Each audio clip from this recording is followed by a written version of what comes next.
Okay, so when I was doing my questioning help on the brake lines, Brian Zan of Sun City Datsun suggested reflaring my ends. And so I bought this Capri 45 degree 3/16 double flare tool.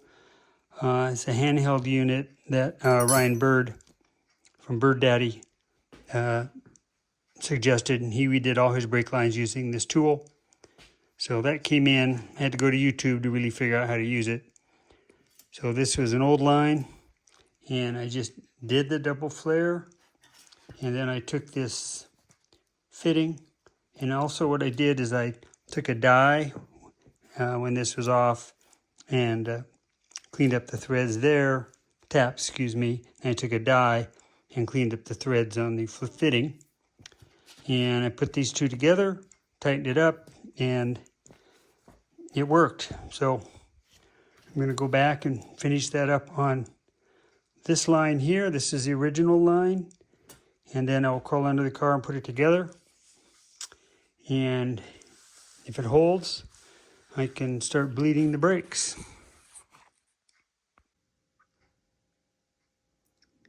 So we started filling and bleeding the hydraulic system. Got the clutch done, that worked well. The rear brake lines, I started on the driver's side, took a while, moved over to the rear passenger side, and then had a leak in that fitting I was working on under there, so I tightened that up. And then I think that's good. Then we started on the front, and I had another leak on another fitting I was working on. So I ended up, and I kind of was dripping on the tire off of the caliper, the piston. Didn't like that. So we just hosed everything off with water, got everything cleaned up, and we'll let this dry. And then tomorrow we will crawl under here and do it again. Oops. So anyway, there's that. And I need to get a handle on the Hawk today. And then the fire station, the big TV bracket, I have to modify. I have to mount this to our new bracket to the old bracket. So some spacers, some bolts, whatever. And it's 5 o'clock. So that's where I'm at. Took me about 15 minutes to figure out how I was going to mount the bracket. And so she's done, drilled some holes, got some washers, off-centered this one so I knew which was top and bottom. And so that's done. I'm going to walk that down to the fire station to get it out of my hair. And then I'll come back and work on the handle. I don't have to do that today. Took me about 15 minutes to figure out how I was going to mount this bracket to the old bracket, and I just drilled some holes, and these are self-threading garage door.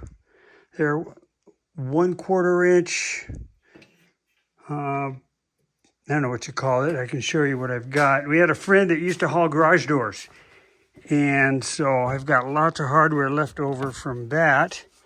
This is the bolt I use. I call it a bolt, more like a sheet metal screw. That's how many I got left.